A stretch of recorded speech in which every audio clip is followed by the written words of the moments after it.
So unfortunately, sometimes presidents don't do good things. One could even describe these things as bad. This can be from genocide on US soil, to war crimes, to sex crimes, to openly talking about doing a crime while doing other crimes on top of the crime you're talking about doing. This is why maybe they should all go to jail. Because historically and currently speaking, presidents doing monstrous things is about as American as apple pie. Ah, damn pie president! This is why I voted for Blood Goat.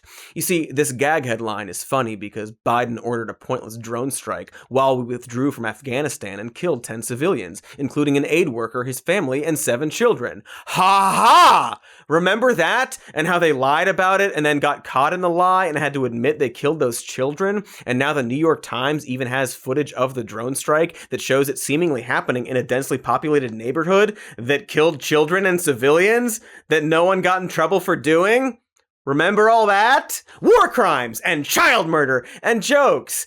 Everyone's having a great time, except for those people who died. And even funnier, we aren't holding anyone accountable for killing them. You get it? You get the joke? About how everything is bad? But Mr. Cody, maybe you was just a little mistakey. Oh no, my foot slipped! You okay there, bud? Yeah? Got it right in your mouth there.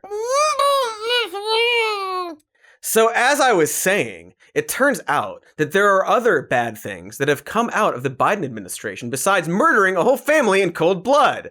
Biden has decided to continue some Trump-era policies that could be described as Trumpian, except it's Biden doing it, so I guess they're Bidenian now?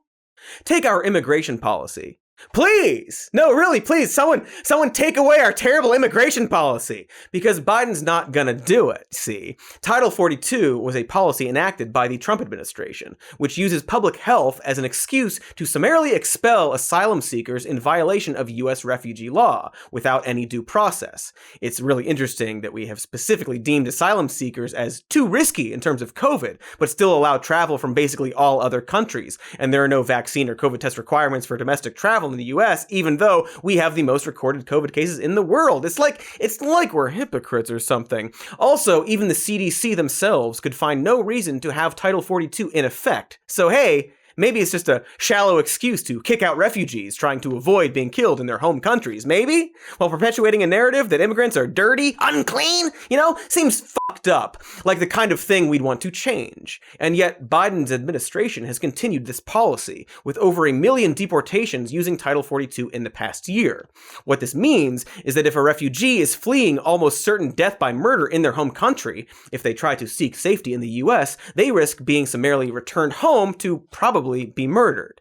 This defies the Refugee Act of 1980, which allows a refugee to set foot on US soil to seek asylum.